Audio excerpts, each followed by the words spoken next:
जय हिंद फ्रेंड्स। तो हम पढ़ते थे धीर सिंह धावे की शिक्षा विज्ञान की बुक और आज पहुंच चुके पेज नंबर 137 पर। तो 137 में क्या पढ़ने वाले हैं? पेज नंबर 137 में हम देखने वाले हैं कुछ बुद्धि के प्रकारों के बारे में, बुद्धि के सिद्धांत के प्रकारों के बारे में और बुद्धि के सिद्धांत के उपागमों के प्रकार के बारे में। ठीक है, तो फर्स्ट ऑफ ऑल जो नए बच्चे जुड़े उनके लिए बता दूं कि इस वाले सेशन में सिर्फ और सिर्फ हम बातों ही बातों में कुछ नए कॉन्सेप्ट को सीखने की, समझने की और चीजों को याद करने की कोशिश करते हैं। ठीक है, तो शुरू करते हैं हम बुद्धि के प्रकार से। देखो, एक थॉर्नडाइक और एक गेरेट करके विद्वान होते हैं। थॉर्नडाइक और गेरेट दो विद्वान है जो बुद्धि को तीन प्रकारों में क्लासिफाई करते हैं। बुद्धि तीन तरीके की हो सकती है, या तो मूर्त होगी, या अमूर्त होगी, या सामाजिक होगी। ये तीन तरीके की बुद्धि होती है थॉर्नडाइक और गेरेट के अनुसार। 1920 के आसपास करते हैं ये क्लासिफिकेशन। तो मूर्त बुद्धि देखो मैकेनिकल है, इंजीनियर है, इन सब में पाई जाती है। और अमूर्त बुद्धि दार्शनिक, लेखक है, गणितज्ञ, पेंटर, इन सब। पेंटर थोड़ा सा लगे ध्यान रखिए। सामाजिक बुद्धि कार्यकर्ता वगैरह हो जाते हैं, लेखक वगैरह, नेता वगैरह, इन सब में पाई जाती है। तो कार्य ये जो है ना सामाजिक बुद्धि, इसको बेसिकली अमेरिका में इसके टेस्ट को अमेरिका में इसके टेस्ट लेने का काम किया गया था। यानी सामाजिक बुद्धि हम कैसे मापेंगे, ये काम अमेरिका में किया गया था। ठीक है, तो और एक भारत में कोई एक व्यक्ति आते हैं जो भारत में इस तरीके की बुद्धि के कुछ इस तरीके की बुद्धि परीक्षण भारत में भी किए गए। XYZ व्यक्ति है कोई, XYZ, थोड़ा सा नाम अनक्लियर, मतलब ज्यादा स्पष्ट नहीं है ना मेरे को भी। तो इस तरीके से अपन तीन तरीके की बुद्धि होती है ये देखेंगे। ठीक है, और मैं बता रही हूँ कि थोड़ा सा जिक्र ये भी आता है कि कुछ अमेरिका में बुद्धि परीक्षण इन विद्वानों के द्वारा किए गए और भारत में इस बुद्धि पर इस विद्वान के द्वारा काम किया गया, इस साइकोलॉजिस्ट के द्वारा काम किया गया। इस तरीके के कुछ एक दो फैक्ट और यहाँ है। ठीक है, इसके अलावा हम देखेंगे बुद्धि के सिद्धांत के प्रकार। देखो, बुद्धि के सिद्धांत के दो तरीके होते हैं, दो तरीके के हो सकते हैं बुद्धि सिद्धांत। एक तो कारक वाले, एक प्रक्रिया वाले। कारक वाले सिद्धांतों में फैक्टर, जिसको अपन फैक्टर थ्योरी कहते हैं, और प्रक्रिया वाले में प्रोसेस वाली थ्योरी कहते हैं। ठीक है, इनमें कौन कौन से विद्वान आते हैं, कौन कौन से विद्वान है जिन्होंने इस तरीके के सिद्धांत दिए, इन तरीकों के सिद्धांत दिए। तो यहाँ दो ट्रिक्स ध्यान रखेंगे अपन। एक तो ट्रिक आ जाएगी अपने की कहो बेटा, और कुछ कहो बेटा इस तरीके की ट्रिक आ जाएगी ना। और जी करके भी कुछ आता है, कहो बेटा जी, है ना। कहो बेटा जी मतलब क्या बात है, कहो बेटा जी, क्यों रो रही हो, है ना। तो मतलब तुम क्यों रो रही हो, इस तरीके से मान लो कोई माँ पूछ रही है अपनी बेटी से। ठीक है, और दूसरी ट्रिक आ जाती है कि कहो बेटा जी, और दूसरी ट्रिक होती है अपनी की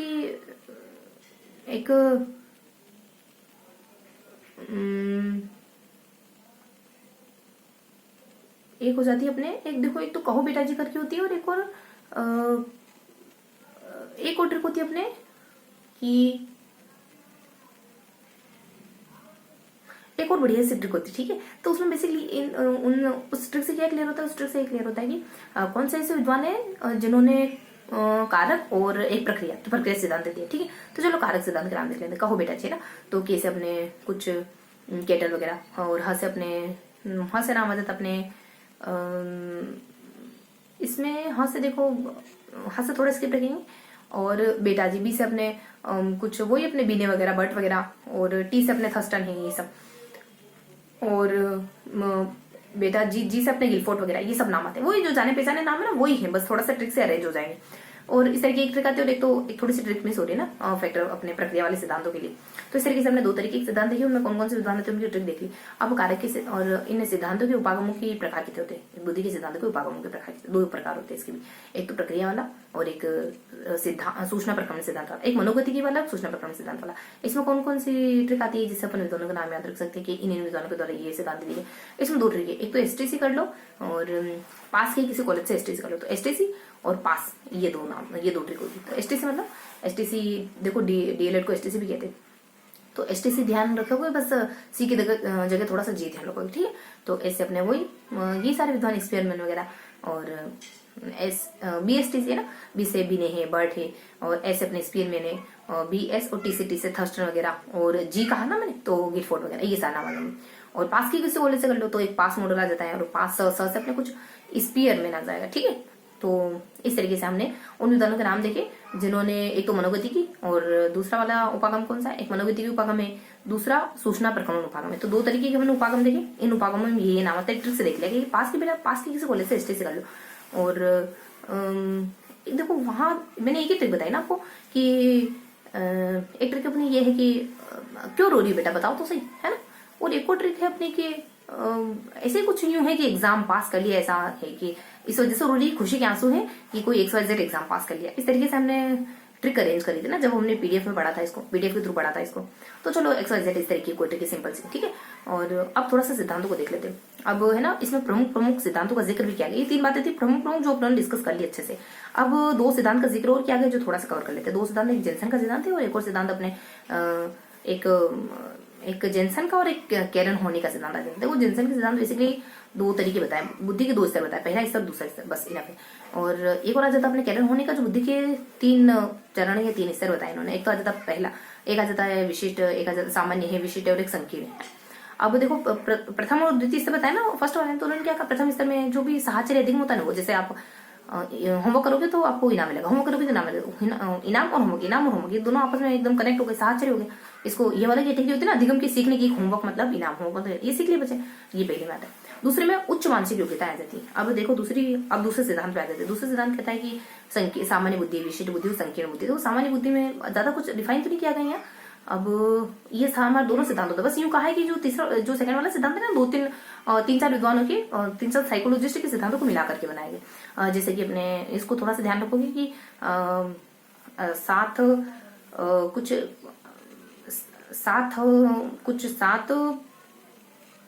पाओ करके एक ट्रिक है, थोड़ा सा ध्यान रखिए। उससे स से स्पीयरमैन वगैरह है और टी से थर्स्टन वगैरह आ जाता है और बीजी है ना, 7 बीजी बीबी ऐसा करके कुछ है, ऐसी करके कोई ट्रिक है। तो इससे मतलब इन 3-4 विद्वानों के संयोजन से मतलब मेल मिलाप से ये सिद्धांत बनाए।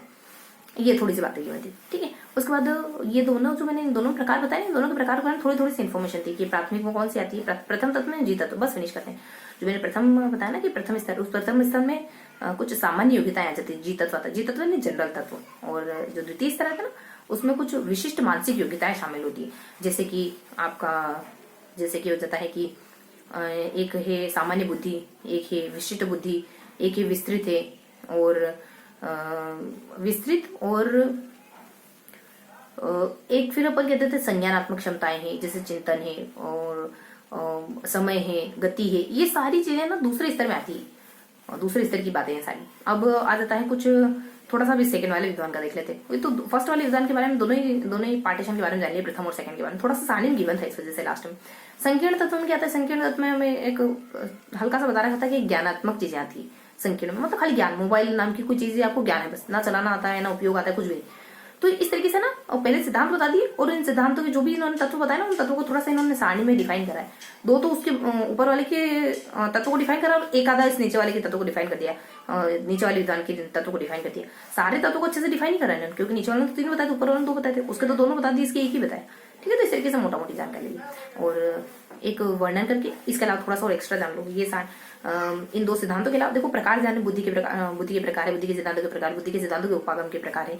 उसके बाद फिर मैंने आपको 2 सिद्धांत बता दी हल्का सा, ये अलग से सेपरेशन करके याद करना। और इन सिद्धांतों के अलावा कुछ एक और बात जान लो। एक और बात है कि एक वर्णन नामक सिद्धांत है, बुद्धि को 3 इससे बताते हैं, बुद्धि के 3 कैटेगरी डिफाइन करते हैं। इसको कैसे ध्यान रखोगे, जीप कैसे ध्यान रखोगे, जीप लेके घर आना वरना घर आना मत, ठीक है, दहेज में। तो जी से अपने जीप पस अपने प्राप्तांक, परीक्षणों का प्राप्तांक, और जी से जनान की है, और बीच में वी ध्यान रखोगे थोड़ा साइलेंट करके। तो वी से आ जाता है व्यवहार, है ना। तो इन 3 भागों में डिफाइन कैटेगराइज करा है। अब हेब ने इसको ए, इसको बी, इसको सी का है, क्रमशः ही बता रही हूँ, है ना, जीप का और बीच में वी क्रमशः, ठीक है। तो इस तरीके से हमने पढ़ लिया। जैसे कि हम 5 बार रिवाइज करते हैं तो थोड़ा सा अपन स्ट्रक्चर बनाएंगे, अब 10 मिनट में बस फिनिश करते हैं अपन, ठीक है। तो इस तरीके से हमने क्या जाना, इस तरीके से हमने बुद्धि के प्रकार और बुद्धि के सिद्धांतों के प्रकार और बुद्धि के सिद्धांतों के उपागमों के प्रकार, है ना। और इसके बाद हमने सेपरेशन में थोड़ा सा मतलब अलग करके ध्यान रखा कि 2 विद्वानों के सिद्धांतों को थोड़ा सा क्लासिफाई, मतलब थोड़ा सा जिक्र किया गया उनका, और फिर वर्णन के अनुसार बुद्धि के जो तत्व हैं, 3 तत्व हैं, उनको थोड़ा सा रिफाइन किया गया, ठीक है। तो फर्स्ट तो रिवाइज कर लिया था, सेकंड हमने लिया वापिस से बुद्धि के प्रकार, बुद्धि के सिद्धांतों के प्रकार, बुद्धि के सिद्धांतों के उपागमों के प्रकार। उसके बाद 2 विद्वानों के सिद्धांत पढ़ लिए हमने। उसके बाद हमने वर्णन के अनुसार बुद्धि के जो 3 तत्व बताए उनको पढ़ लिया, है ना। तो इस तरीके से हम 4th बार रिवाइज करें तो हमने क्या देखा, बुद्धि के प्रकार, बुद्धि के सिद्धांतों के प्रकार, बुद्धि के सिद्धांतों के उपागमों के प्रकार, है ना। और उसके बाद हम कहते थे कि उसके बाद इधर थोड़ा सा डिस्कस करते हैं अपन कि बुद्धि के 2 सिद्धांत है, उनको अच्छे से पढ़ लेते हैं अपन। और उसके बाद अपन थोड़ा सा और डिफाइन करते हैं कि वर्णन ने बुद्धि के 3 तत्व बताए, उनको डिस्कस कर लेते हैं, ठीक है। बस फिनिश करते हैं। तो इस तरीके से हमने क्या पढ़ा, बुद्धि के प्रकार, बुद्धि के सिद्धांत के प्रकार, बुद्धि के सिद्धांत के उपागमों के प्रकार। फिर हमने जाना कि बुद्धि के जो सिद्धांत होते हैं उनमें से 2 विधानों के सिद्धांत पढ़ लिए, वर्णन का और वर्णन नहीं, अपनों ने जेनसन का और कैरन होने का सिद्धांत पढ़ा। ये दो तत्व बताते, ये तीन तत्व बताते। ठीक है, और इसके बाद हमने थोड़ा सा वर्णन ने जो बुद्धि के तीन तत्व बताए ना उनको जाना है। तो इस तरीके से हमने इस पेज में जो भी जानकारी गिवन थी ना उसको अच्छे से पढ़ा है। ठीक है, और कुछ मैंने ट्रिक बताई है, उनसे खाली विद्वानों के नाम ध्यान रखें, और ज्यादा इन्फॉर्मेशन कुछ है ही नहीं। बुद्धि के तीन तत्व है और बाकी 2 क्लासिफिकेशन हमने पढ़े, सिद्धांतों के प्रकार, बुद्धि के सिद्धांतों के प्रकार, सिद्धांतों के उपागमों के प्रकार। इन्होंने ट्रिकी तरीके से नाम देखा है, बस ये अच्छे से ध्यान है। ओके, तो फिर मिलते हैं इसी किसी अगले सेशन में, तब तक के लिए जय हिंद।